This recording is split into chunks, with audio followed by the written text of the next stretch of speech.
Hi everyone, welcome back to MacBreak Studio Live. I'm here with the hosts of MacBreak Studio, Mark Spencer, Steve Martin, the Steve Martin, not like that unknown actor out there. And you guys have been here all week. We've been here all week long. Yeah, we've been doing a training here at the Pixel Core. Do you like we've progressed a little bit since the last time you've been here? Absolutely. I mean, this is a combo studio stage classroom. Yeah. It's you have to see it. It's quite impressive. Yeah, it's getting there. It's getting there. So and we've been talking about Final Cut. We've been talking about Motion, and one of the things, we're 2 months into it now. So the first live recording that we did here actually was talking about Final Cut, and we had a great 2 months response. ago. Yeah, 2 months ago, and so it was we were excited about it. We didn't know really what to expect. Now we have 2 months that we've been playing with it. We've been looking at it. So one of the things we thought we'd do is show a couple things that we're finding intriguing, possibly talking about some of the stuff that is great that we've been discovering, and maybe some of the stuff that isn't really working yet. It's still in the shop. Well, I think you've said it. Oh, by the way, so if you're watching live, you're on our website if you're watching live, and remember that as we're talking here, you can post your questions in our feedback loop. So all you have to do is click the little button that's off to the side here, and what you want to do is you want to actually just simply click the button, and you'll be able to sign in. You just need an email address type thing, and you need a password. You can make both of those things up, but you need to remember what they are if you have to sign back in again. So what you want to do is just sign in there, and then you want to ask the questions. All you have to do is simply just type them all in, and people can vote them up, vote them down. If you don't have a question, but you have an opinion about what we're talking about, vote some of the other questions up and down. So it's really important for you to interact. It's your chance as you're watching all of this to do that. So hopefully we'll see some of your questions. So anyway, we're 2 months. And just a reminder to the Pixel Core members, it's not single sign-on. You have to just do something here. You're just like everyone else at the moment. We're working on some other technologies, but that's where we're at right now. So just make it up like everybody else. So we're 2 months into it. Yes, and we're still in discovery mode. We're still in discovery mode. It's still hard for me. I mean, I've been playing with it. I've been trying to put it together. It's not. There are parts of it that you're just like, oh man, this is awesome. It's fast. Some stuff is fast. Yeah, you just feel like you feel like you're really moving, and then there are parts that are not so, are a little confusing, a little.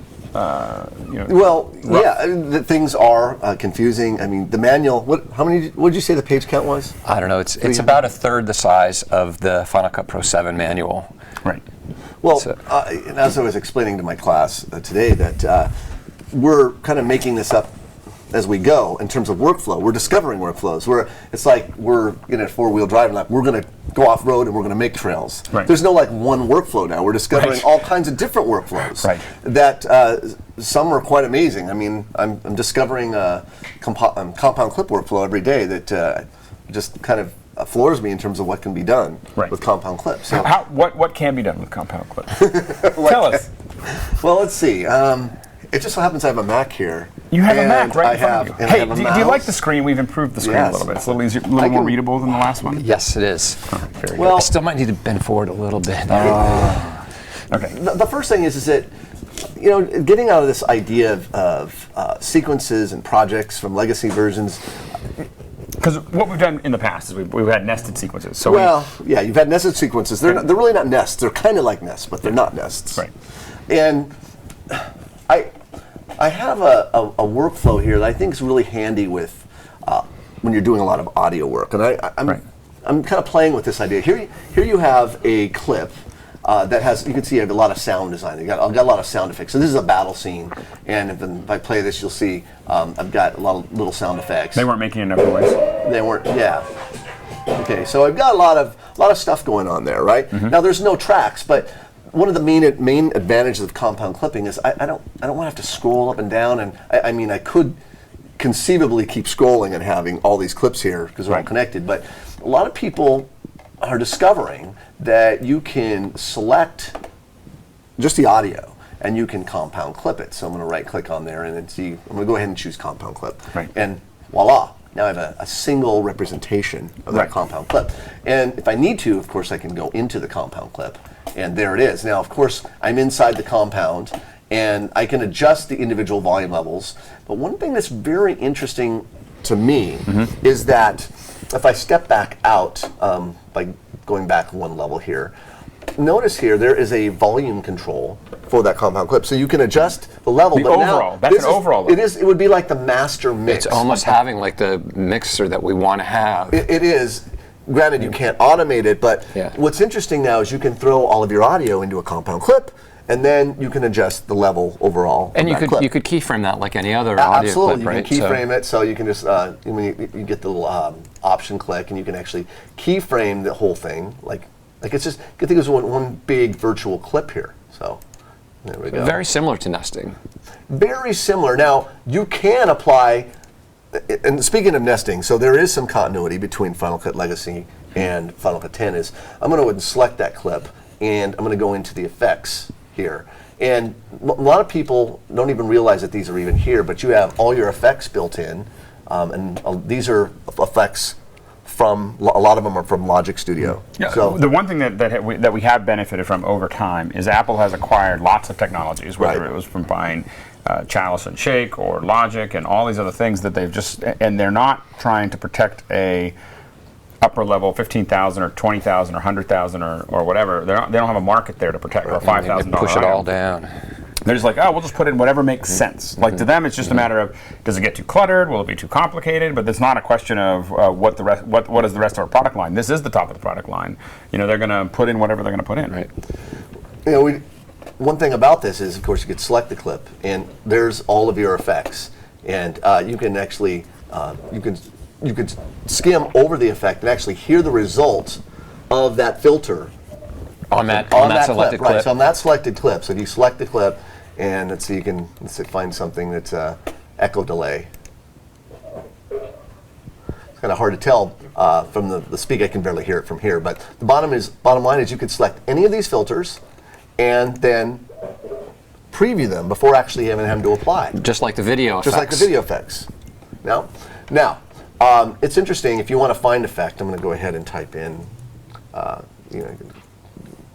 whatever you want here. I'm going to go ahead and select all, because right now it's looking into the echo category. But if I go into all, so that's really useful. So you're able to. So not only are you applying the effects to the individual tracks. Right. I'm applying it to the entire compound clip. So I have the compressor here, and I want to apply it. I can just drag it off, or I can double click on it. Now I have the compressor applied to all of the contents within that compound clip. Now, for those of you watching, if you haven't used a compressor, this is not changing it from WAV to AAC or into H.264. A compressor, of course, is compressing the information between the lowest lows and the quietest and the most loud areas.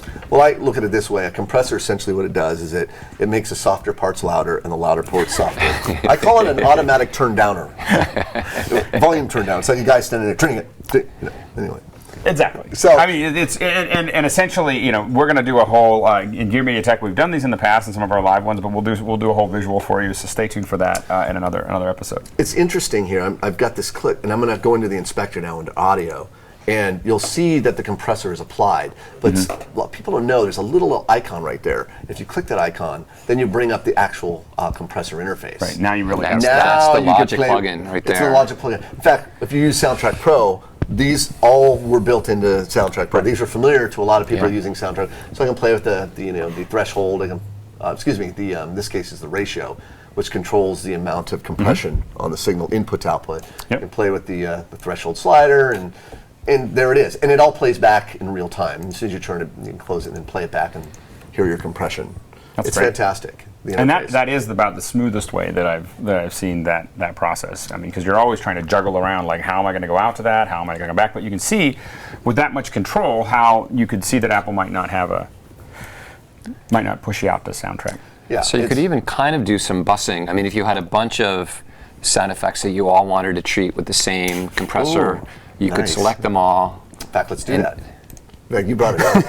All right. So we'll go into here. By the way, you get into a compound clip by clicking, and there you are. You just double click on it anywhere, or right on that little badge? Right on the badge. It has to be on that badge.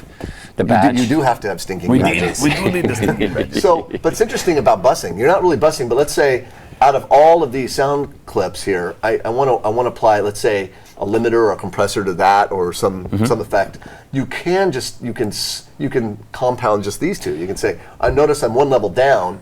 I can now compound clip those two, and now they're in one compound clip. So you've got a compound clip. Say that 10 times fast. Yes, within a compound clip. Yeah, but interesting. Then you can apply a filter right onto those two. Now it's interesting, and I mentioned this in my class today, that you'll notice that it tells you where you're at. This compound clip is inside the main battle, this main project here. I highly recommend you get used to naming these compound clips, because they just all say compound clip, compound clip. So if you select it and then you go over to info, you'll notice it then, like you can rename it. Yeah, you can rename this. You can call this gun. Let's see, I can't even see from here. Say gun shots. Okay, so I think that's OTS. I don't know. I can't see. Anyway, so you notice you're labeling it, and so now it's actually like a meaningful item that you can quickly identify. Because the metadata is everything. So now you can grab onto those things. Right. So even in the timeline index, would it find that? It should. What Mark's referring to is the timeline index, which is here. If you pop this open here, and you then go to clips, everything should be listed here. And again, I'm having a hard time seeing it. There it is. There it is. So you select it. It selects it. So if you want to find something, you just kind of click, and it jumps right to the item you want. I find that very slick. But what I'm curious about, because you're in the compound clip right now, if you backed out to the timeline, would the timeline index show clips inside of compound clips? Let's find out. Yeah, let's find out. Let's go ahead. So we're doing this live. We're doing this live. Like, it's going so smoothly so far. It may seem like that we planned this before, and the answer is no.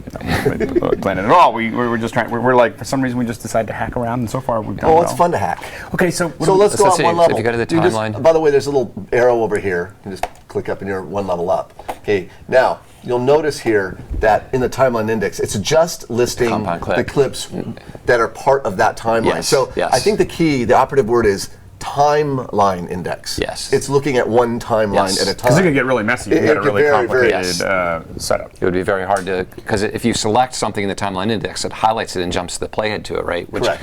Which it can't do if it's trying to look for something inside a compound clip. But if I go back into that, notice the information over here changed. There it is, all different. Very cool. And it's really a great way to work. So and you could name those gaps as well. I don't see why not. Let's call this. That's interesting. In fact, let's call this slug. So now, so you can give a name to nothing. Look, I've named it in the timeline index. It's now called slug. Slug. All right. That's pretty slick. I mean, what? If you wanted to, you can name. Well, if you want to know where they are and you want to get to a certain area, that might be a reason to have a slug. That's very interesting. That is named as placeholders. We've got a couple questions coming in. Sure. And we're just going from the most popular ones. So if you are watching, the thing to remember is, of course, that you can go up, if you're watching this on the web, you can go up and check out the questions. And what we can see is the most popular ones. You can vote questions up that you like, vote questions that you don't like down. You only get one vote. You don't get to go back, so you keep that in mind. But definitely vote on the questions that you like and don't like, and ask questions if you've got them. This one's coming from, I believe it's JC Broda. And the question is, I had thought Apple would allow third-party plugins to fill in the gaps for Final Cut 10, but we've heard rumors that Apple will do very little of that. Your thoughts? Your insights? There are plenty of third-party plugins today that work with Final Cut Pro 10. There's not a huge amount, but Noise Industries in particular makes a whole set of them. We're working on updating our Conduit's in beta. Conduit's in beta. DVMat is in development to get moved over. So we're definitely moving. It's a straightforward process. It's not that we're not. Magic Bullet, there's just this week I think came out with stuff for Final Cut Pro 10. Simon, who makes a motion VFX, makes templates and other things, is coming out with he's got a set of looks that he's putting out now, and also a flare thing that's coming out. Right. So there's a lot of stuff happening. Right. The thing that for developers, I don't think there's a lot of information for developers to work from, and everything needs to be implemented through Motion. That's the thing that sort of everybody has to wrap their head around. Which we've been really excited about from Conduit's perspective, because Conduit, we love the idea that you can build simple things for editors with a complex developing package. Yes. But I think for a lot of the other ones, it is kind of a tricky thing to get used to. You have to go to Motion and then go back out. And the truth is, you can build a lot of your own plugins. You can build a lot of your own stuff now. It turns. I mean, there's two things. One is right now you can't do any kind of custom interface, which is for some plugins that's a problem. Yeah. And I think, do we think that some of that has to do with the fact that Apple's still in the midst of development? Like they're not necessarily want to commit to this is how you can do it, because they don't know yet. Right. I would expect they're watching everything that's going on and listening, and let's see what happens. I'm sure they're probably listening to our answers right now. Yeah, exactly. I was like, in fact, they're probably. But the whole thing, just back to the plug-in thing, is that really everybody's a developer now, because there's a $50 tool for developing plugins for Final Cut Pro 10, and it's called Motion. Right. And anybody can create something, which is great. Some developers are a little frustrated because if you want to sell something and you sell it as a Motion project, anybody can open it up and figure out what you did. Well, and I think that is something that was the same problem that you had with Shake, in my opinion, was that the macros were something that you couldn't encrypt. You can deconstruct. Yeah. I really think it would make sense for Apple to implement it as a separate. You could almost sell it as and maybe someone could implement it, but the idea is that you could sell it. This would be kind of a noise industries kind of thing. Right. Where you build this whole thing out, you save it all out, and then they bundle it up for you, because I think that it would be a huge market for people who if they wanted to do that. So. But there's a huge number of free things that are out there right now. We release the Ripple Training every week is coming out with some other thing that we put out there, and there's a lot of other folks that are putting out all kind of plugins under the guise. I mean, there's effects, and then there's plugins, which are supposed to be something much bigger than that. And I think that's probably what the person's referring to, a full package. And that's I think that's all happening. Yeah, where there's an API and you can conform to and write to, and that's speculation territory at this point. Right. Yeah. Next question: Are there audio presets for the filters? That's a very good question. Let's find out. I was wondering that. You know what? I think this came up in class today. So we'll select it, and let's go to audio. And this is a compressor. I think there's a pop-up menu right here.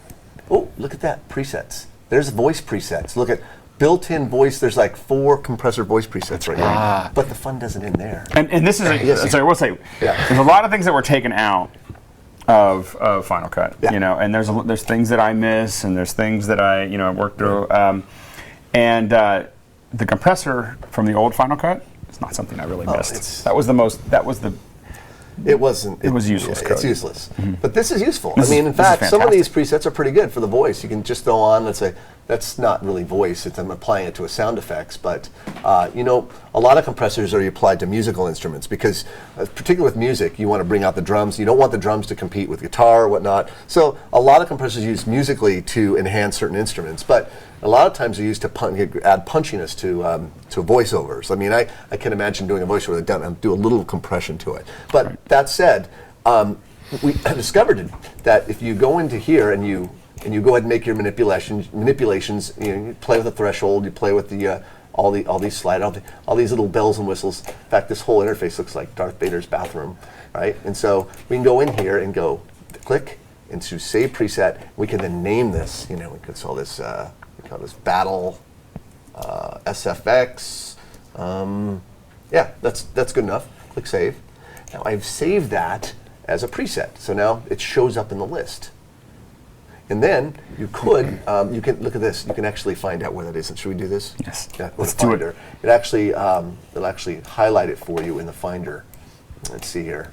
Yeah, it opens up compressor, and look at that. It actually puts it there. Let's look at the full path here. You can see it puts it in. What kind of file is that? Can you right click? Look at it. It's audio. It's library audio presets. Whatever that is, compressor, and then there's the. And if you right click on that and open that in text edit. This one? Yeah, just right click on it. Let's see. Open with. Let's see.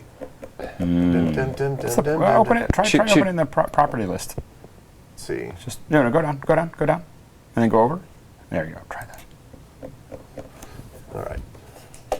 So, okay, not much. Okay. You just wanted to see what was in there. I just wanted to see what it's doing. Okay. I was figuring it was XML or something like that, because once you're externalizing all those files, there's all kinds of other things that you could do with it. Well, there's no reason why you couldn't take that file, drop it into the folder on another computer, and then you have that preset available next time you launch Final Cut 10. Now, the one thing you wouldn't see necessarily is having it if it was in Lion, and of course we've had some issues with.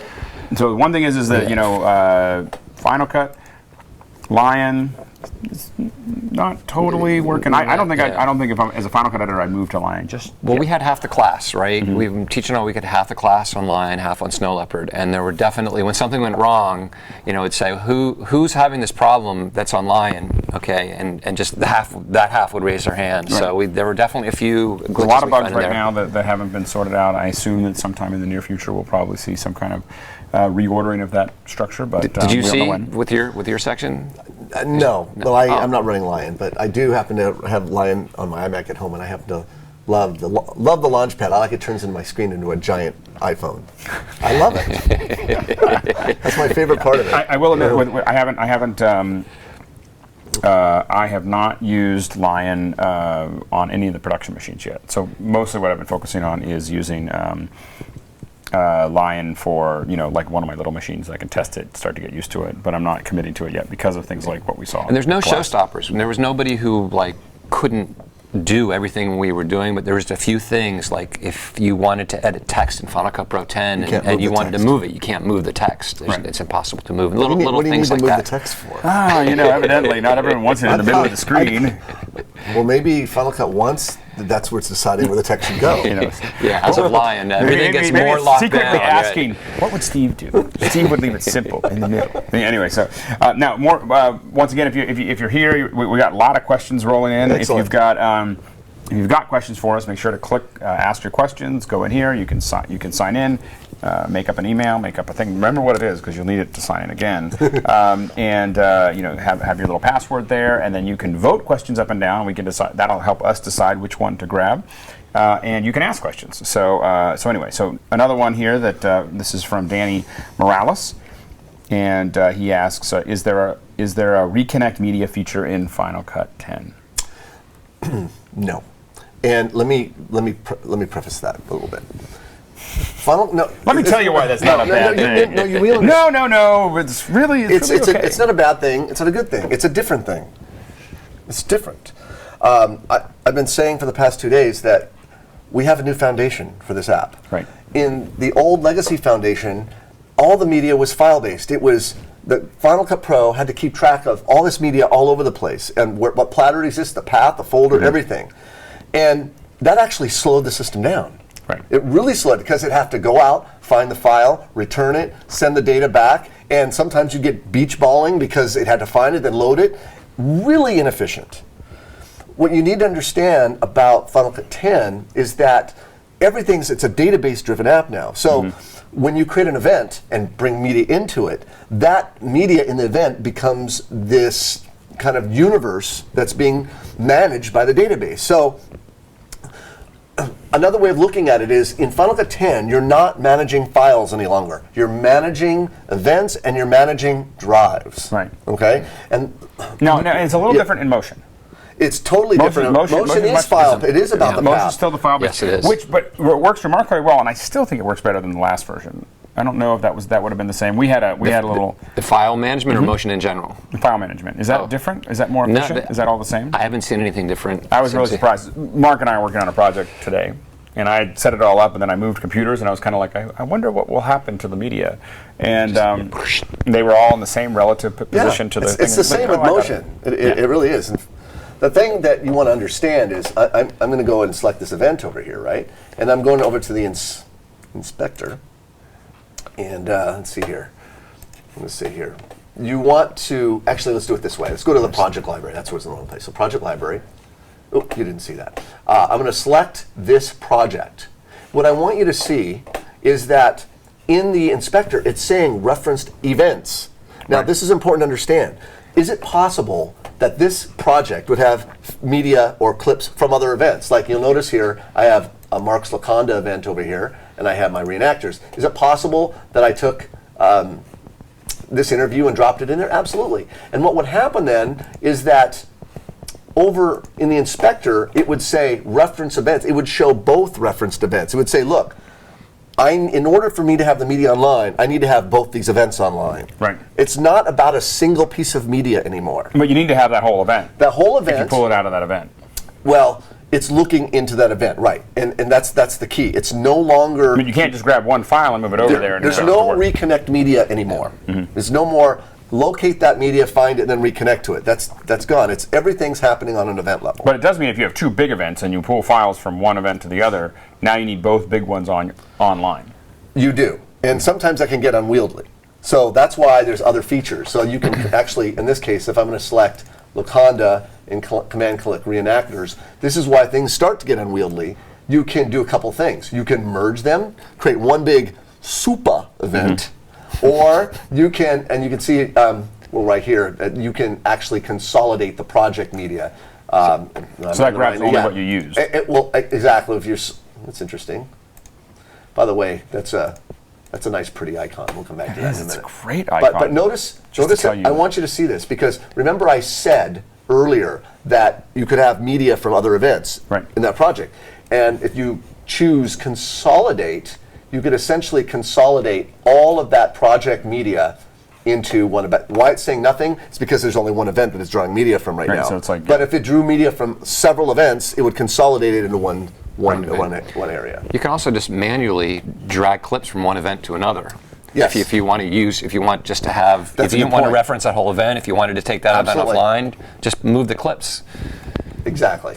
So you can I can actually take this, these are comp, I can actually take that clip and I can actually drag it into another event. And now that piece of media actually exists in two locations. So it'll actually copy it. It copied it, right, into that event library. But it keeps them together. Exactly. Keeps the whole family together. Right. Okay. Very interesting. Okay, so another question here. Final Cut 7 to Final Cut 10 ever. This is from Steve Bailey. He said, do you think we will ever see a utility to move Final Cut 7 to Final Cut 10 in any form, even if not 100% perfect, or is it time to move on?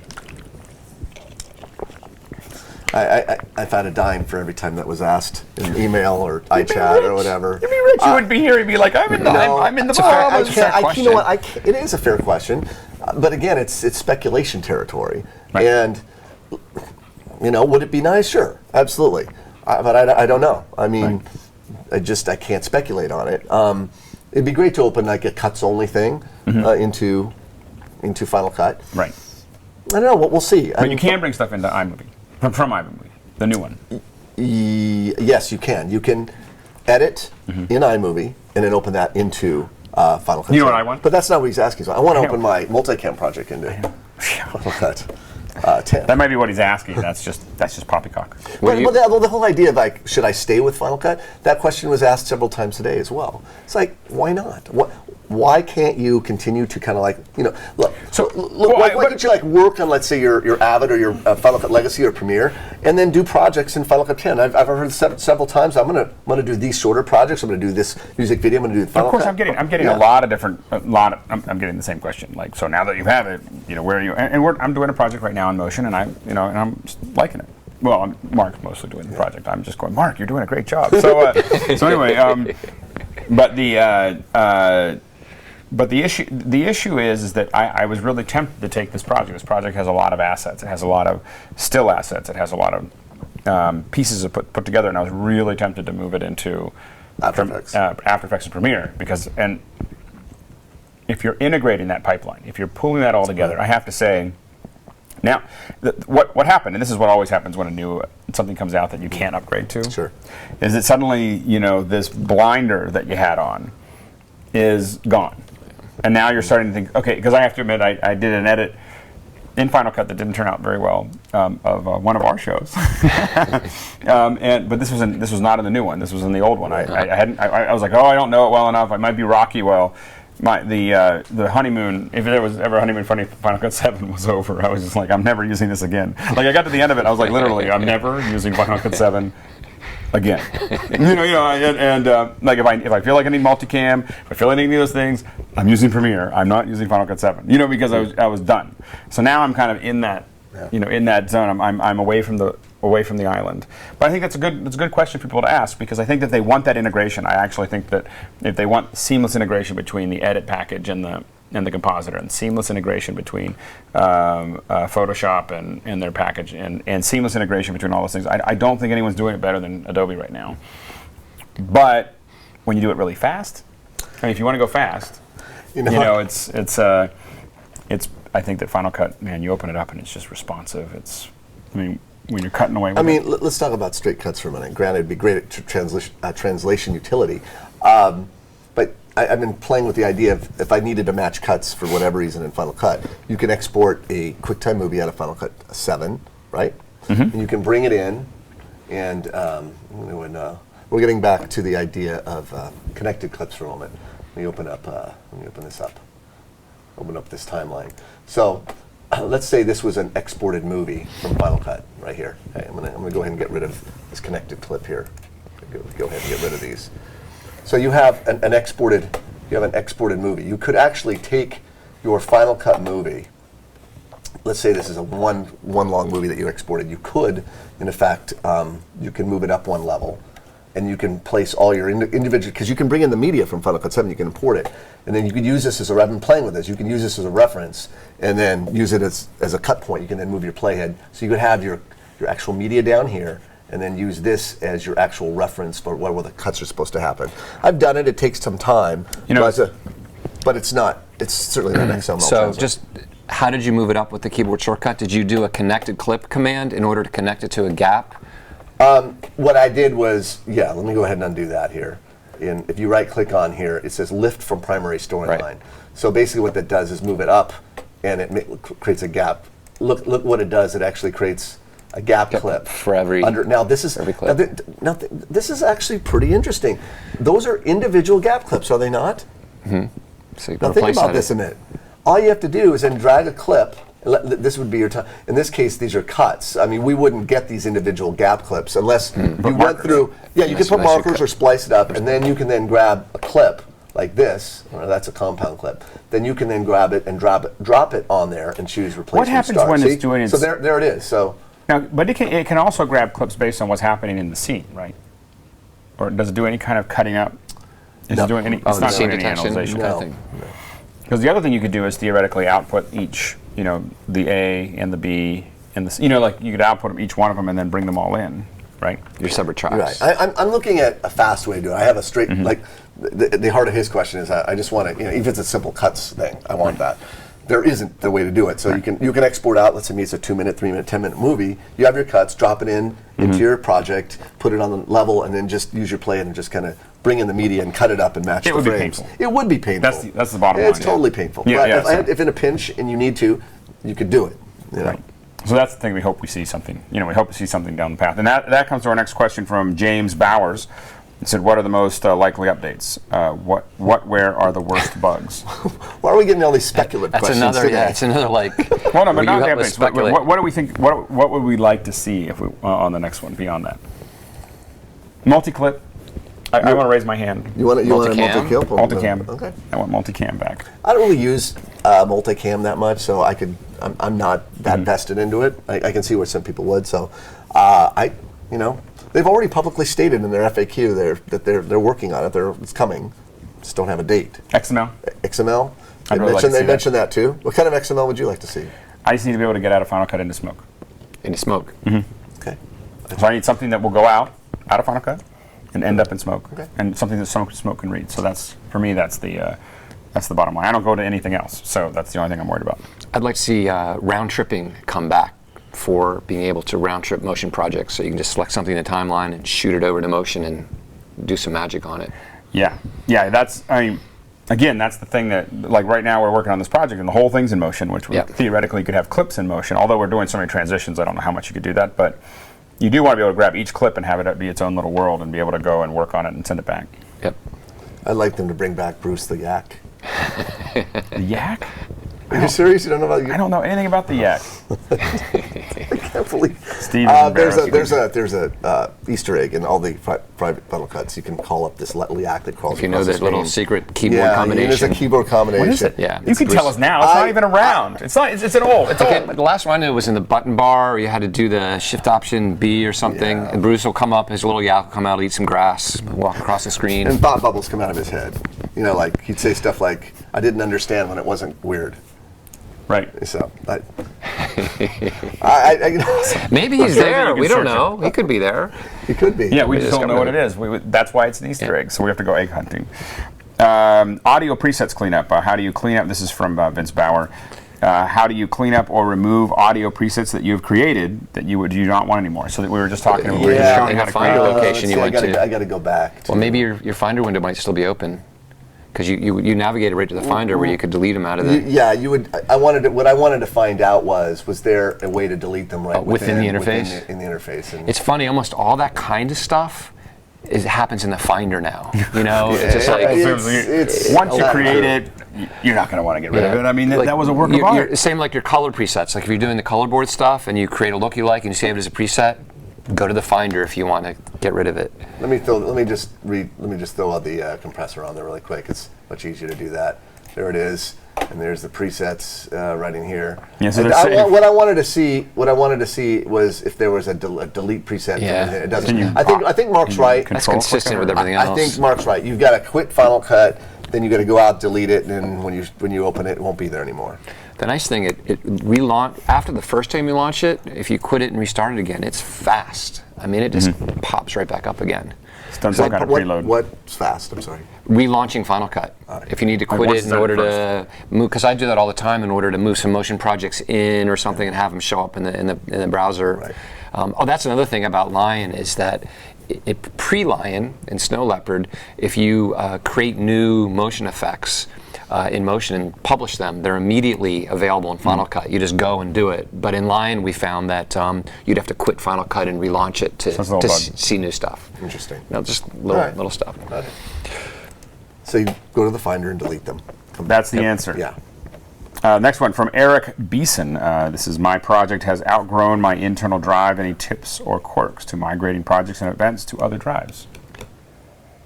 Well, let's look at that real quick. Let's go back to the project library. And let's say we're done with this and we want to migrate it to another drive. Simplest, fastest way is to right-click on the project film strip and choose duplicate. This is its little built-in media manager here. You can duplicate the project, which references the same event folder. You can duplicate the project and reference event. So it'll literally make a project and a new... You'll just move everything. Right. Well, it duplicates it essentially. But to move it, you would then target another drive here. So I would then plug in my backup drive or whatever that I want to target, and then that would be the drive that I would target the duplicate project and reference events to. People often ask us why it's called Scary Raid. Yeah, why is it called Scary Raid? Because it's RAID 0. RAID 0. We like to remind the artists that if one drive fails, you've lost everything. Right. There's 3 drives there. But the advantage of the RAID 0 is it's the fastest throughput. 300 megs a second. Okay. So that's what you're gaining as opposed to redundancy. Exactly. And you know, we have redundancy in other places. So when we're working on the projects, we like it to go faster. So that's the project. Right. And so then you go, and the last one would be, I'm sorry, was it? No, go ahead, finish. The last one was duplicate project and use clips only. So it's only going to duplicate the clips that are used in that project, and then you can go ahead and then name that. You can even give the event a different name if you wish. So this will duplicate the project and the event. It'll put the project and the event on a separate drive? Both of these would, except this version duplicates every bit of media. Even media that isn't in the project will get duplicated. Okay. This one will only duplicate the clips that are used. And there's something also I want to point out about that. In Final Cut Legacy's Media Manager, it would actually trim the media. So if you had a 5-second clip out of a 5-second clip in the timeline, and it was referencing a longer clip, you would trim it. This doesn't. This doesn't. It has to move. It has to manage the entire piece of media. Yeah. So that also, as you're bringing stuff in, capturing very long chunks is a little bit dangerous if you don't think you're going to use it all. Yeah, it could be. If you want to end up with a smaller file somewhere down the path, you might want to think about smaller clips to get started with. If you have a 3-hour thing. The thing is, if you're sort of talking about a tape world scenario where everything is just basically capture now, where it's kind of free run, and that gets into needing to free run in this small. But you don't really have it. Now you have files. Well, now it's files. So it means when you shoot, better shoot short clips. But like this is a good example. Like this event right here. What we're doing now is being recorded to Key Pros. And so it's going to be one big 90 gig or 110 Well, this is a live show. You need to have continuity in the stream and what have you. Exactly. But when you're shooting on a DSLR, the nature of that is small, short little files. Don't remind me. Don't remind me. And so you're capturing smaller little, short little files. Which we do often. Yeah.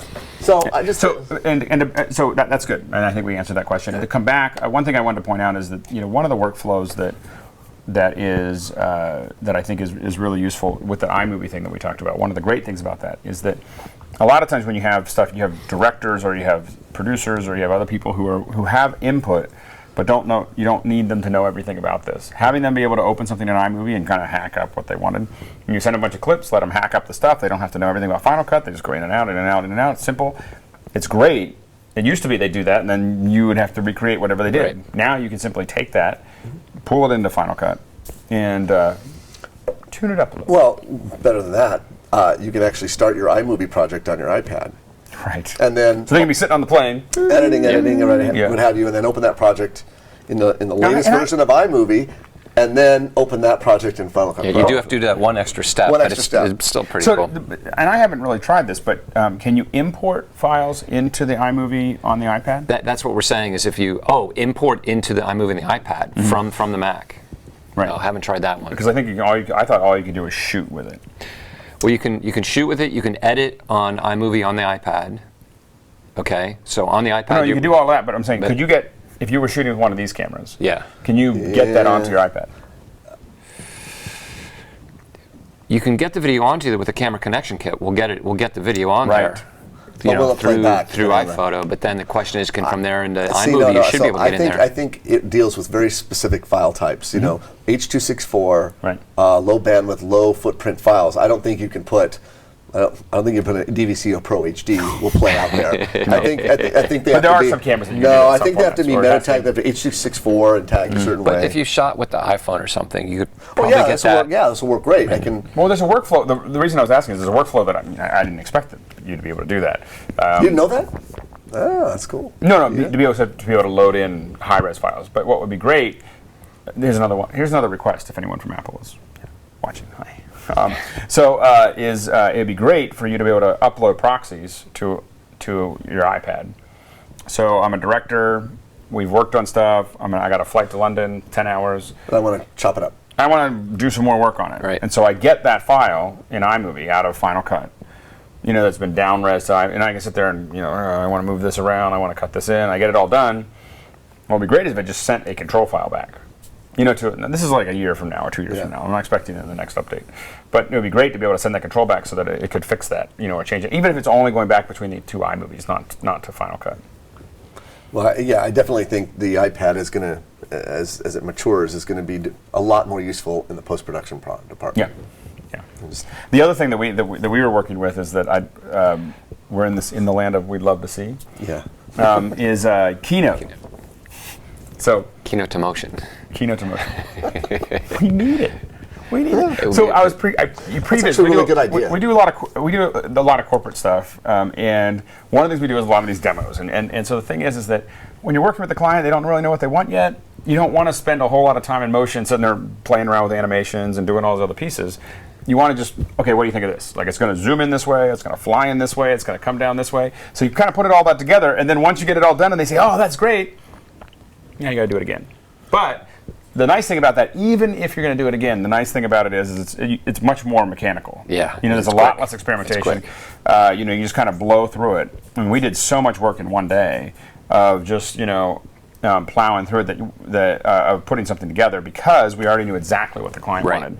Then we were tuning it up. We were adding detail to it. But what you're saying is it'd be nice to take those nice little transitions and those little animations and have a motion translator convert. to turn it into a behavior with a Well, just have that whole Keynote project come into motion. Yeah. The key would And, be that you'd have to if have you- the manufacturer of Keynote and the manufacturer of Motion, talk to each other. And yeah. You mean the engineering departments? You mean? All right. I know. Okay. All right. Anyway, Yeah. I think it'd be great. he thinks I'm crazy.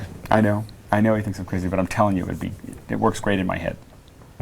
All right, so DVD authoring. So how do you author DVDs in Final Cut 10, Motion 5, and Compressor 4? Any solutions? This is from Steve Thoreau. Okay. DVDs. Well, open up. Actually, I'm writing a project library. Just select the project you want to export, and here's your option. Make a DVD. Okay, that's it. I know. Am I being glib? How do you add the menu? There's choices there. You There's a actually couple. have two choices, as long as you There's black choose and there's black. black and white. You have Now, you choose black and here's white. the question: do you think they're going to add templates? Probably not. You have templates in the Blu-ray version. You have actually, in fact, let me show you. Jump out of here. You can go into Share and choose Blu-ray, and notice you get more choices with Blu-ray. There's your. That's interesting. I guess they feel like that's if you're going to do anything, you're probably going to do that. I don't know. I mean, really, let me clarify something. That whole DVD share thing, it's really about burning what we call one-offs or client screeners. You just want to make a disc so you can hand off to a client, they can watch it on their PlayStation or what have you, and you do one-offs. It's really all it's for. It's not an authoring program in the sense where you... And the reality is, it's a lot better than a lot of bootlegs in Asia and Africa. Not that I would ever see any of those, but I do research. You know, I look at stuff while I'm overseas, and those are horrible. I mean, they're just like some little menu. So it's already improved over that. I'm sure it is. I know what you're talking about. So the bottom line is that there is no more. Apple's getting out of the DVD business. It doesn't look like they're continuing. Apple's never been in the DVD business. I mean, it's just been. You know, about a year or two ago, I looked at it and I was like, I looked at how much space I was using giving DVD Studio Pro. And I'm just going to delete that. I don't really think I'm going to use that. Well, you just think how much space that DVD drive takes in your laptop, and like. No, I can't wait to get rid of it. Just get out of there, put another drive in there, and buy that little separate DVD drive for the occasional time that you need it. Yeah. So that's but people are doing DVDs, but there's a way to do it. Is he asking? Is there going to be a DVD Studio Pro, or just how you would make a DVD? That's how you make a DVD. He does, any solutions that work as well as Adobe Encore. The one that works is really the best is Adobe Encore.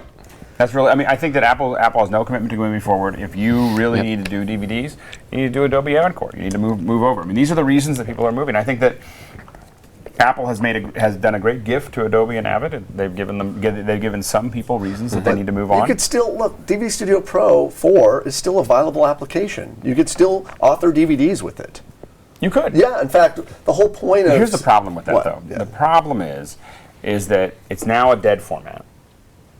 I mean, what I mean by that is that Apple's not going to update it. Eventually, it's not going to be compatible with maybe not Lion, but whatever the next one. Hello Kitty. That should be the next version. Anyway, so on the cats. Hello Kitty. I love that. Hello Kitty.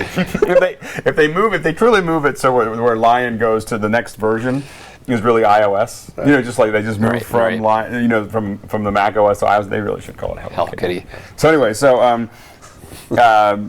anyway, the problem is you keep on committing new projects. It's one thing to have old projects that don't work and new stuff, but actively committing to something that isn't going to move forward is a dangerous thing, and that's a lot of people are kind of in that mix. But I think that's the issue. So, by the way, if you're watching here and you're wondering where all these questions are coming from, there is a question box or a place that you can click over to the side. So all you do is click over there. You'll end up in a little interface, and you can sign in, set up an email, put your email in, and put your make up a password. You don't have to. It doesn't have to be anything other than you just have to. It has to be the right format. But remember what it is if you have to log back in. Once you get in, you can vote questions up and down. You can also ask questions if you like, and that's where all these questions are coming from. And we might be here for a while. I'm just coming in the morning. You're the one that has to go to San Diego in the morning. Yeah. I don't have to leave until 5:30 in the morning. So I figure, if I can get, we'll be finished by 5. We'll be fine. So any project too long. So this is from Kevin Yank. I've heard people say that Final Cut 10 is great for small to medium projects, but it's not suited for feature films. Having used Final Cut 10 for a while now, it seems to me that the UI would scale very nicely, perhaps even more nicely than Final Cut 7 for very large projects. Have you run into any practical limitations with project size complexity in Final Cut 10? The short answer, no. Mm-hmm. We're just talking about. No one's tried it. No one's really. Yeah, someone's going to try it. It's going to. So far, the world's flat. No one's gone over the edge. No one. And again, I defer to what I said earlier about the foundations for this app are much better than the earlier foundations. Well, think about it. In the old legacy, you could have a 2-hour project, but it's all accessing those files all the plans and going in, bring them in, load them to RAM. You could create very complex compound clips, make things long, and the way the system resources are used are much more efficient. Right. And you don't have those, let's use the word, bottlenecks that you used to. There's no reason that you can't cut a 2.5, 3 hour project without any issues. In fact, I wanted to mention this, is that I bought a 27-inch iMac, and I put in the fastest graphic card. I mean, it's a 2 gig graphics card, which is, if you're going to do it, I highly recommend this. And I just wanted to do an experiment. In fact, I thought it'd be good just to have a keg party and bring everyone over and throw as many filters on as possible. See if we can break it. I don't know what the keg has to do with that. No, but I'm behind it. I'm behind it. You know, well, for how many people is that a fun thing to be doing? Yeah, exactly. Well, yeah. Yes, we're geeks. The point is, we're total geeks. All right, we're gonna sit around, have a beer, and then try to crash Final Cut with as many filters on an iMac. But I'm telling you, I threw on all of these very, very complex effects on here, right? Like the fisheye effects. I just for the fun of it, I just started throwing these on one after the other, and I got up to like something like 30 effects and fairly complex. It played back in real time without dropping a single frame. And this is the point I want to make.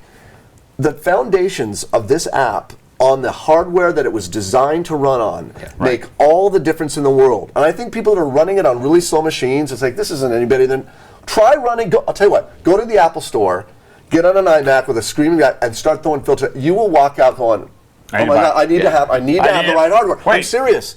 It makes a huge difference. Apple should really get into the hardware business, because that would be a great way to sell a computer. You just make an app that's so heavy that you just need a new computer. And that would be awesome. That would be such a great business model. You're cynical. Of course, they just want what's best for you. But it works much better on that new iMac with a good graphics card than it does on a relatively new Mac Pro, which is it's really shocking, and much better than on a laptop. I mean, I got to say, the new 27-inch iMacs. I have to say, Screaming. the 27-inch iMac to me is the best Mac I have ever had. I mean, it's amazing. As these new ones come out, I mean, I know this is MacBreak Studio, but this affects us because of all this hardware. I bought a Mac Mini this morning, and I was surprised at how much I spent on it. I think I twittered it, like $2,000 I spent on a Mac Mini, but I was like, I can't believe I put that stuff. How is that possible? It turns out that it is. Must really be a turbo boosted. Well, $2,000 on a Mac Mini? It's starting at $699. It starts at $699, but it's like there's a lot of cars. I put 32 gigs of RAM in this thing. Well, I put 8, so it's got 8 gigs of RAM. I got the server version, so it's got the i7 core, dual core. So it's a server version, 8 gigs of RAM. I have a SSD drive, one 256 SSD, and then a 7200 RPM 750 gig drive. So you bought the flash ROM hard drive then. So when it starts up, it'll go whoop, whoop. And that's really important, because this is what we're building. What I'm testing this for is actually replacing a server. So it's actually reasonable for it to be that fast. And it's going to be a streaming server. So like what you're watching now, for the people who are watching the stream, you're going to be watching right now we're using these shuttles that we build. And what we want to do, of course, is take that big shuttle and squeeze it down into a little Mac Mini. Mac Mini, yeah. Because it's smaller. I can fit 8 of those in the same space. And so we're going to be testing that. And so I needed to get it before one of our things so we can just kind of run a second stream to test it and see how well it works. But it's got the SSD, it's got all this stuff. I just couldn't believe how powerful. And with Thunderbolt, you should be able to capture uncompressed off of these cameras as soon as the new pieces come out. Theoretically, I haven't tried this because it has a Thunderbolt port on the iMac, is actually drive another monitor from it. They have that secondary part. So you have this 2 huge desktop. You can run the Final Cut Pro viewer onto the other, or it can run the using this window monitor here. You can see I could set events or the viewer on that second display. It would be sweet. And one of the things you were talking about, you can use Air Display. Yes. To play out to your iPad. Yeah, you can. A little laggy. It's a little laggy, but it still works. Cool. We were doing it. We tried that out. It worked. Yeah. What's the product that lets you do that? There was Airport. Air Display. Air Display's name. Okay. $9.99. $9.99. Yeah. But my point is you really need to experience Final Cut Pro 10 on the hardware that it was designed to run on. Yeah. I think they have a. If you're using it on a 2009 MacBook Pro, it's not going to turn out well. It's a little laggy. All right, next question. Coming in from Eric Beeson, who's proxy versus optimized versus neither. What's the difference between generating proxy media versus optimized media? When would you want one over the other, or both, or neither? Oh. Well, what's being referred to is, I'm going to preferences really quick, and Eric is, it's the import. What we're looking at is these options here, okay? Let's just say that when you initially import media into Final Cut, and you have copy chosen, it actually copies the original media from its card. So if you have a CF card from your DSLR plugged in, it's literally going to take that H.264 QuickTime media and copy it to your events folder. Right. Okay. Now the important thing to understand about that is that H.264 is a terrible codec to actually edit with. Right. Okay. So if that's the case, long GOP. Long GOP, it just plays back chunky monkey. Yeah. Now, if you especially a rewind. Yes. Rewind is not, not good. Yeah, so look, you have two choices. If you choose optimized, what it actually turns it into is Apple ProRes, the standard ProRes, the middle ProRes. There's 5 flavors. It's the one in the middle. Okay. Okay. There's 5 flavors? There's 5 flavors. 4 flavors. 5. Proxy, Oh, LT, right. ProRes, ProRes HQ, 4x4. I've never used proxy. Yeah. Well, That's what you get. Now here's the thing. You could choose create proxy. Now, let's talk about that for a moment. It creates low resolution proxy, which is why you choose this is because this media is 30% smaller footprint than that. So you would use proxy for 2 reasons. One is you have a boatload of media, like a documentary, and I want it to play back. Remember, this is all about playing back. Properly. So you're working on a sewing machine, you want optimal playback, but you don't want a huge footprint. And now, how would you get it? So you edit this whole thing, but now you're stuck with proxy. No, here's the beauty. Here's the beauty. Okay, let's say I chose proxy. Okay, there might be times we want both, but let's say just proxy for now. Now, here's what you need to do. You choose proxy, you import all that stuff, it brings in the original media, but it creates a second folder called proxy media, with the exact same name as the media that's in the original folder. So the original folder still has all that media. All that media all there. That original. Correct. Now, if you go to Final Cut Pro preferences, I was just there. What did I close out? Sorry. Let's go out. Then we'll say it. All right. So I feel like I was just here. Here's the deal: playback. You'll notice something. There's an option here: use proxy media, use original. Now, I think this is really slick what Apple did. In previous versions, if you want to switch resolutions, you had to do a reconnect operation. Right. I'm going to reconnect the low res to the high res. It was scary because it didn't work all the It's time. really smart now. All you have to do, if I choose proxy, and by the way, if I do this, sometimes the media goes off. Why is it going offline? You don't have any Because it's no proxy. But if there was, all it does is a redirect to the proxy folder. Because the media is Not exactly, rewriting boom, time, not yeah. rewrite. But now look, boom, I edit in proxy. Slick, I work. And the thing to remember is that I worked on a feature film a long time ago. I worked on a couple, but the first one I worked on was this little space film called Star Wars, and it was edited all in AVR6, which is about 1/10 the resolution. The entire movie was edited in that. I had the key in it. It was crazy. Anyway, so for previs, but the whole thing is that it's 1/10 the quality of proxy. But the beauty is, proxy still looks awesome. It does. Right, It that's looks the whole thing. amazing. You can actually put it on Vimeo or even broadcast it. Right. Yeah. So the point is that you could do it, and especially if we're talking about for the questions that people have had of large projects. Sure. It is something that it seems like it would make sense to go in there and start that way. And then you can always go back to it. Well, here's how easy it is to get back to the original media. Notice it says use original or optimized. Right. So if you did optimize it, it would use the optimized media. Right. But all you have to do is switch back, and it does a seamless redirect. Right. And So there's no everything's lined reconnect. Again, because I keep saying this over, it's my mantra. It's managing everything at a database level. So it's just doing its thing at the database level, switching, and now I'm back to using with the original media. And I have to say, Media Manager never really worked completely. So it was The media mangler. Yeah, that's pretty much what it was. And so it's kind of nice to have it all just kind of that's what you get from all this new, simpler, refined interface. There was another question. Any way from Sean Picorni? Any way to export an iDVD? Export to iDVD? Just wondering because it makes DVDs. DVDs are an obsession there. They seem to be. And the answer is no. There's no way to get. No, there's no way to get. You can get export. Sorry, first day with a new mouth. Really? Yes. How did that hurt? I just get used to it. Yeah, exactly. If you go to share, I want to talk about this for a moment. Export movie. That's actually the fastest way to get content out of Final Cut, because all it's doing is rewrapping the media into a QuickTime wrapper. It's not going through a QuickTime encoding engine. Right. And it's using the presets of the project. So if it's a 1080p 23.9, that's what you're going to get out. Now, how can you get out? This is one of the other parts of his question was, can you get out chapter markers? Let's talk about that. Well, that's a second question. But let's just choose this one. If I choose export movie, it's going to create a standalone movie. By the way, there's no more reference movies anymore. It's only standalone. So you create a movie, you click next, you save it, and give it a name. That movie that you create, you then just open iDVD, drop it into it, and add your markers, and you can author with iDVD. Right. You're not going to make it the actual menu structure, but you can use that movie in iDVD. Now, if you want to have chapter markers. Okay, that's a very good question. There's no way to get chapter markers directly out of Final Cut. You have to go through compressor. So I'm going to choose send to compressor.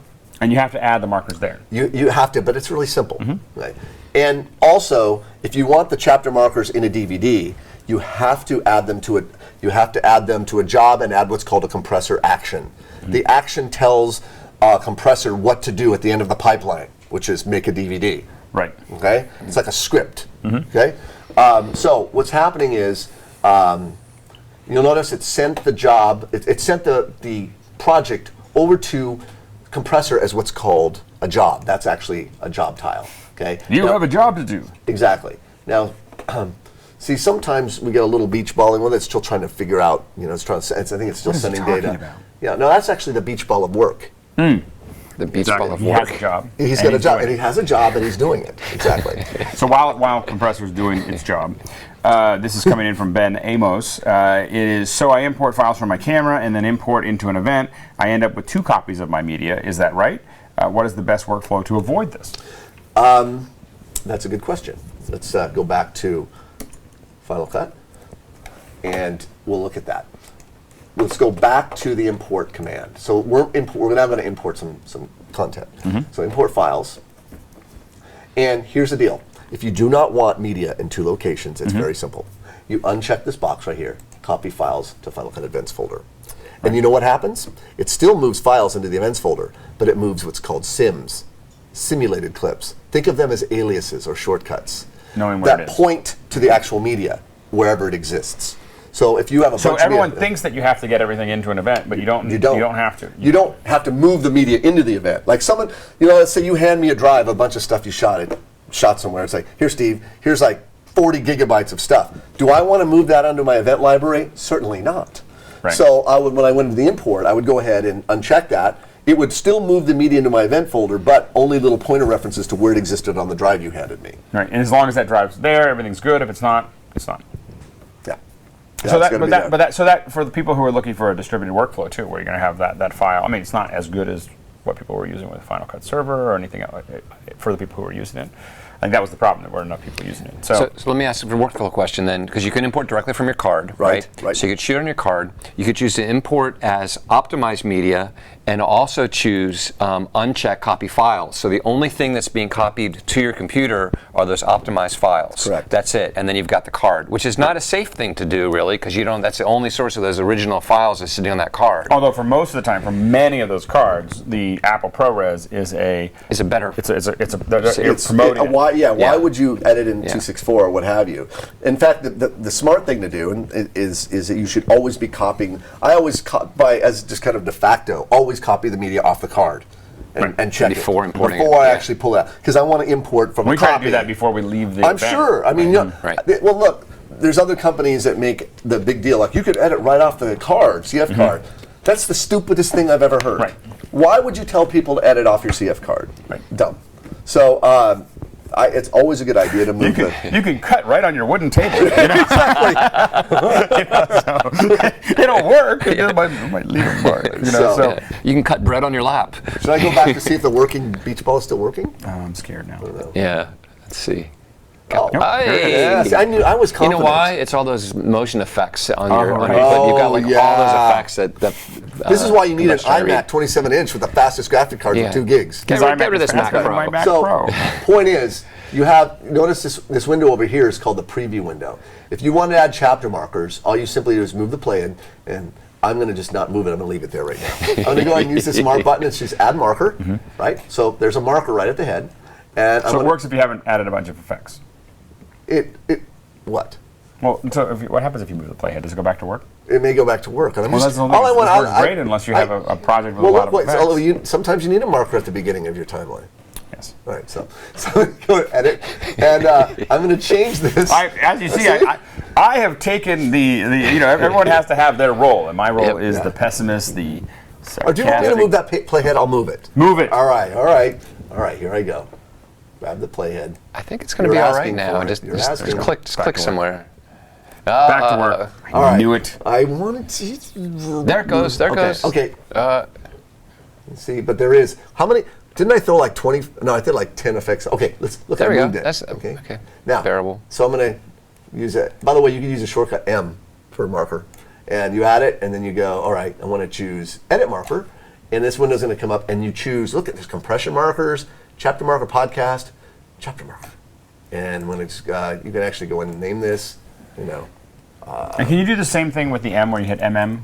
Yes. No. You have to M and then Command M or Option M. But you can do both. But you can do both. Command E for edit. Command E to edit. Yeah.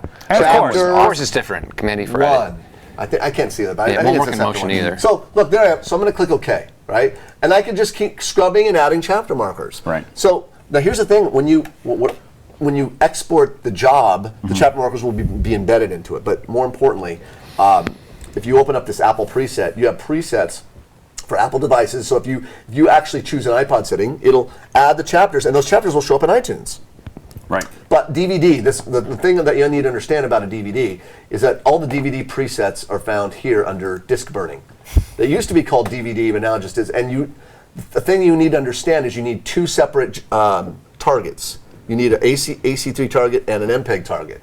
So in this case, I'm going to throw that on there on the job, so it's going to create two. There you have it. Okay, so last thing you want to do is you want to select the job, go to Job Actions, and it says Do Nothing.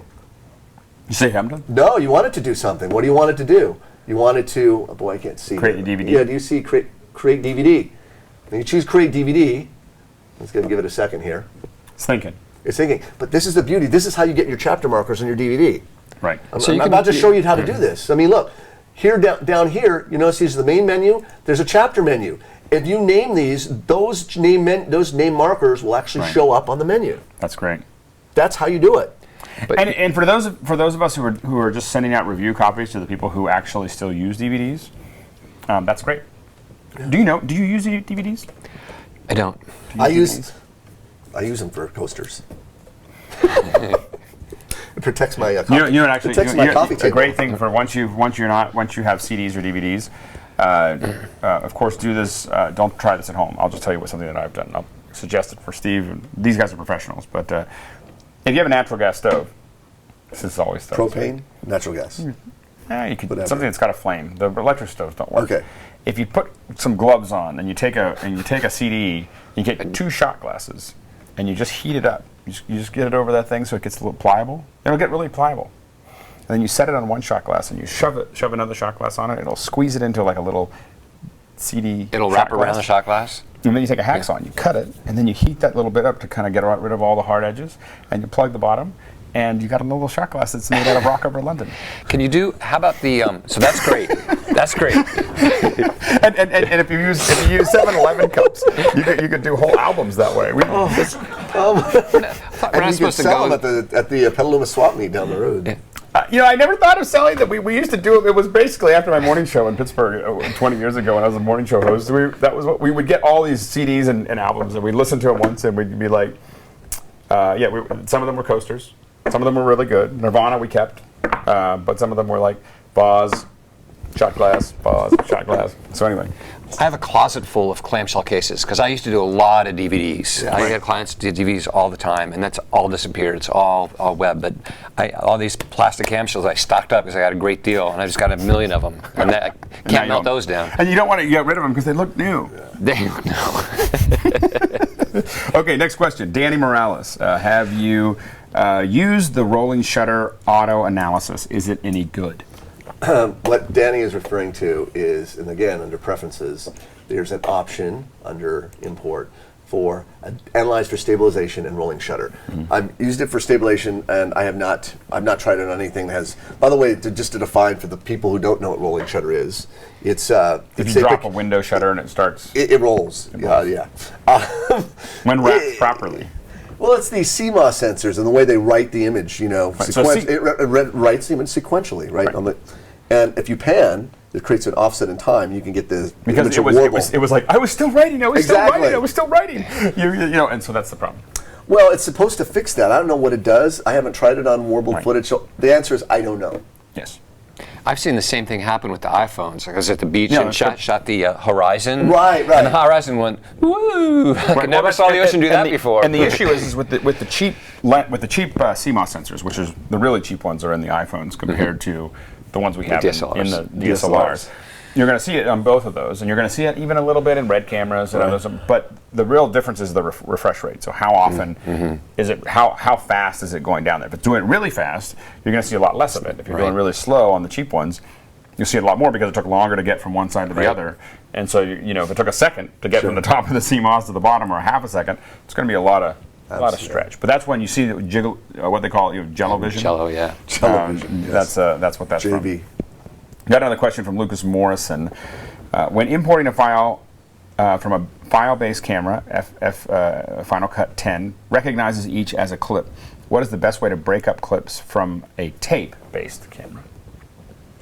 So, tape-based. Well, it depends on what tape-based camera we're talking about. Say, let's say an HV40. Okay. I got an HV camera. Here's the bottom line. If it's coming off of let's say an HDV camera, where the end of the file has to be broken because of the GOP structures, they're going to come in as individual clips anyway. Right? I mean, you have no choice. The way Final Cut Pro interprets those clips are individual because the long GOP has to be truncated to create the individual files on that card or on that whatever that media on that tape. I think the question more is, I have this maybe DV camera, what have you, and I'm capturing this long piece. And Final Cut Legacy had a feature called DV start-stop detection, where whenever time you pause the camera, it would recognize where that pause was, and then you can break that entire clip down instantly into subclips. Right. There is no feature like that built into Final Cut. So you couldn't, let's say, take in presumably, let's say he already has like 30-minute DV clip that he wants to break up. There's no feature that will look at that and say, "Oh, I see where the markers are. I'm going to." You have to just drop it. You drop it into a timeline and then chop it up with a razor blade. There's no other or keywords. Or you could use keywords. You can make selections and make keywords and break it up that way. Keywords is the way to do it. Keywords is the new way to think about the subclicking. Either keywords or using favorites. Because you can select a whole area and then just say keyword that area. Yeah. Yeah, exactly. You can, in fact, let me go here. These little thumbnails. So you can then say, all right, this is the area. Let's pretend this is a 30-minute long clip. You know, you can select that area, open up the keyword HUD, and then just seems so weird to select an area and give it a. Well, I can add. Notice when I hit this button for Union, or actually those are Confederate. I should be Control 1. So if I click that, watch what will happen. It just applies the keyword to that range. Right. And that range now became a new clip within that keyword collection. It became a new a clip within the Confederate keyword collection, correct. And so you can go in there and it's one of these anyway. That's the way you'd want it. That's a fast way to do it. Just create a bunch of ranges and bring it into keyword collections. One of my favorite things in Final Cut 7 is the copy and paste attributes, especially for copying filters from one clip to another. Is there anything like that in Final Cut 10? It's not called copy paste attributes, but you do it. You can do it. It's almost the same. It's a little bit reverse. So what I was showing my class today. Let's see. Let's throw. You had all those effects on one of those clips. Was it the second to last clip? I'm afraid to click on it again. All right. I think it's fine in here. All right. Let's do this. Let's select a clip and let's throw on the edge paper. Throw on the edge paper, right? And let's just throw on one other thing. Let's throw on the. Let's see. Yeah, let's throw on this. I'm going to turn off skimming because that's kind of annoying. Oops, skimming. Now, so I've got two clips, right? I got two things. So I'm going to select that clip, and I'm going to copy it. Edit, copy, right? Now, there used to be an item called copy, and then you'd paste attributes, where you would then pick the target clip, and then you'd Option Command V, and a dialog would say paste this, and you check mark. You don't do it that way. You now go up to the edit menu and you paste all the effects onto the clip, the target. So now if you notice this, all the clips are pasted to the target. I'll go, well, that's not exactly great. Well, yeah, it's all right. You just go to the inspector, and there you just turn off the ones you don't want. So it's kind of reverse. Right. So you copy them, and then you can either turn them off or actually outright delete them if you wanted to. I find it just faster to just toggle them on or off. But that's what you do. You copy all of them and then turn off the ones you want in the inspector. So it's... Which is a little hard. Well, and if you want to copy them to a whole bunch of them, though, it's going to take some time. If you want to copy... Like, if I only want to do one thing, I just got to make sure, like, I'm going to copy my green screen... To a whole bunch of clips. Yeah, it's not quite the same. That granted. Yeah. So right, you say I want to just the green screen. There's no way to do it because we've got 10 things on there. Right. Now I got to go and turn off. But that's how you do it though. Yeah. Right. Okay. We keep on getting these questions about DVD Studio Pro. Are you kidding me? Let it go. Let it go. Where's my DVD? All right. Can I say something about this? Okay, it's over. All right. Here's the deal. You wonder about DVD Studio Pro being a viable option. Here's my analogy. If you come home one day and your wife's gone, cupboard's cleaned out, dog's gone, her luggage is gone, do you really need a note from her to tell you that she's just left you?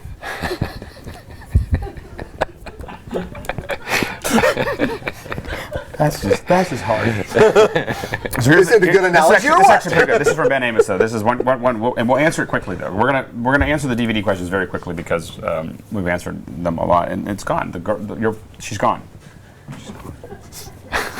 She's gone. Yeah, you're gonna have to get just get an old Phil Collins album and listen to it for a little while. Exactly. All right. So using that process of exporting from Final Cut 10 and adding chapter markers, any issue with creating an M2V AC3 files for building detailed menus in the old DVD Studio Pro? My wedding clients still need nice. You can totally do that. You can do just what you were doing. You can just take that and go to DVD Studio Pro. The answer is yes. Those are you can bring that right into DVD Studio Pro once you export it. Next question from Kevin Yank. Stuck as I am with a Sony Handycam that only shoots interlaced, deinterlacing is a permanent headache in my workflow. I was amazed to discover that Final Cut 10 appears to automatically deinterlace interlaced footage when you place it into a progressive project. It does. Are you able to comment on the quality of FCP10's deinterlacing? It looks great to my eye, but...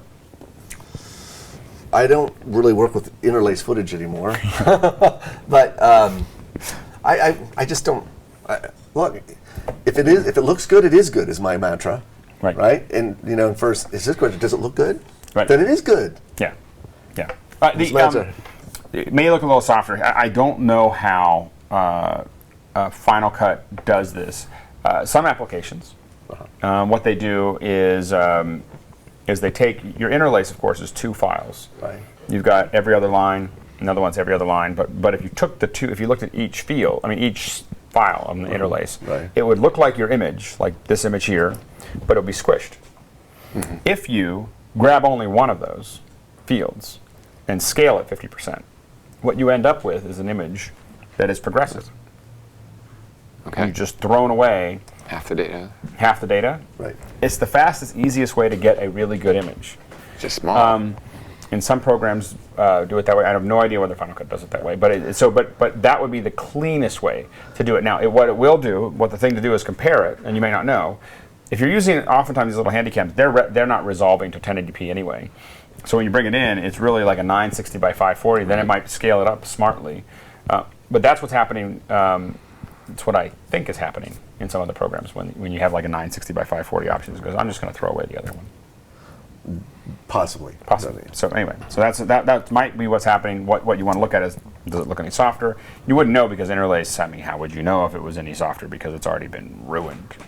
So anyway, are there any Thunderbolt-based video cards that will make a MacBook Air a super machine for Final Cut 10 in Motion? My previous Gen 11-inch MacBook Air works really, really well with Final Cut 10, but Motion is a slow dog in real-time playback. Nothing that we know of yet. That's not right yet. No. Not that I know of. But we're very excited about Thunderbolt. The rumor is Thunderbolt should start seeing stuff by the end of the month. That's the rumor rolling around of real hardware components. So it's difficult to use Final Cut or Motion on a small screen, like even the larger MacBook Air. we've had a couple of folks in the class with that screen and parts of the interface. Unless you hide your dock, the parts of the interface don't even show up. Now you could theoretically hook it to a larger monitor. Yeah. That's the. Yeah. But still, the video Still, card makes a big difference, especially with motion. Yep. All Video the cards, difference in everything. the world. Right. Another question coming in from, and that was from Tracy Evans. Next question, Danny Morales again. Can you export 5.1 surround sound? Yes. Absolutely. Mm-hmm. Absolutely. Next question from Tom Wineland. Now that people, we kind of answered this. What do people think of Final Cut 10 after using it for a while? Pros and cons. I think we covered that a little earlier. So you might have to watch the YouTube. I think Tom maybe come in a little early. We did answer something very very similar to that. So take a look at that. So we got some more. Oh boy. You just keep on.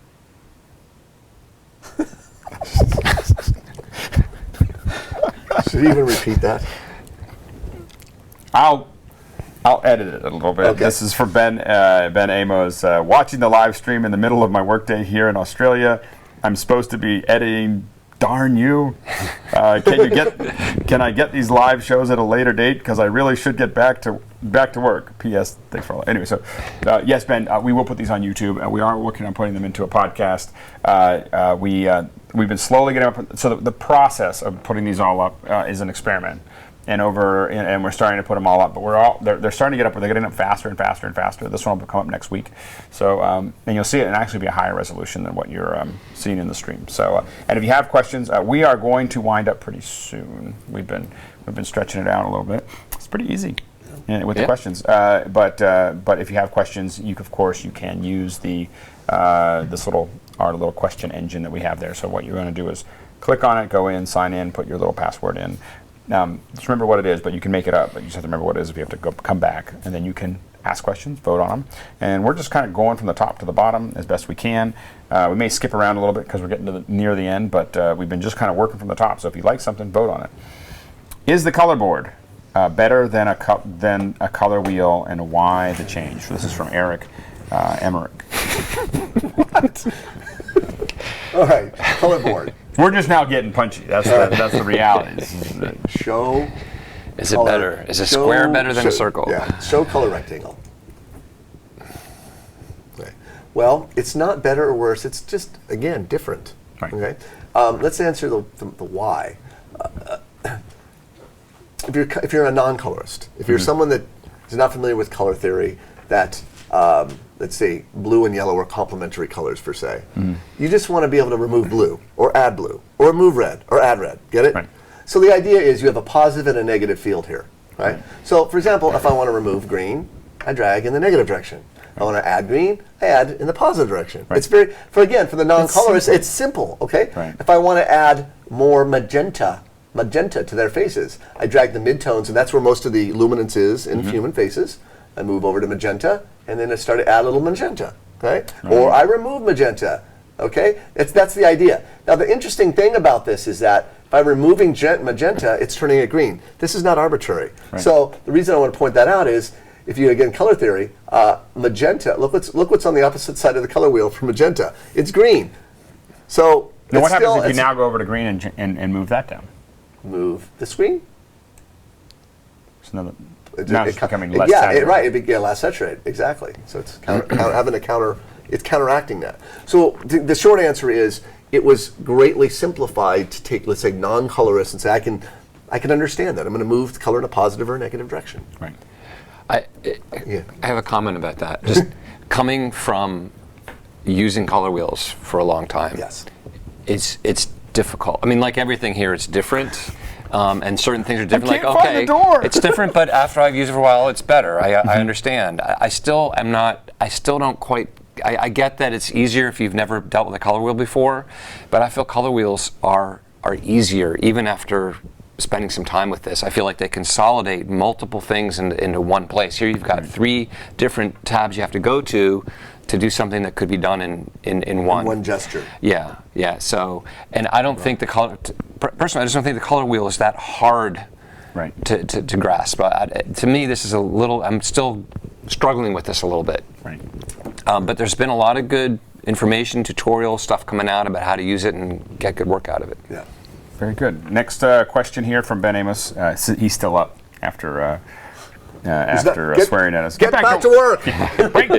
break time is over. Get back to work. All right. So, can you walk us or talk us through the process of saving different versions of a project? Say I want to make changes to an edit, but not overwrite the project as it is in the moment, in case clients want to go back to how it was. We kind of covered that earlier, which was back in the project library.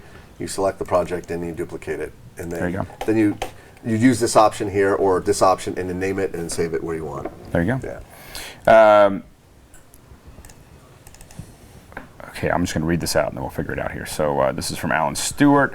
Why we need to reconnect media. The problem with no reconnect media is when the software lets you down. I spent 6 hours ingesting footage and letting in-out favorites, only later to open Final Cut 10 and find out that it had lost all my media.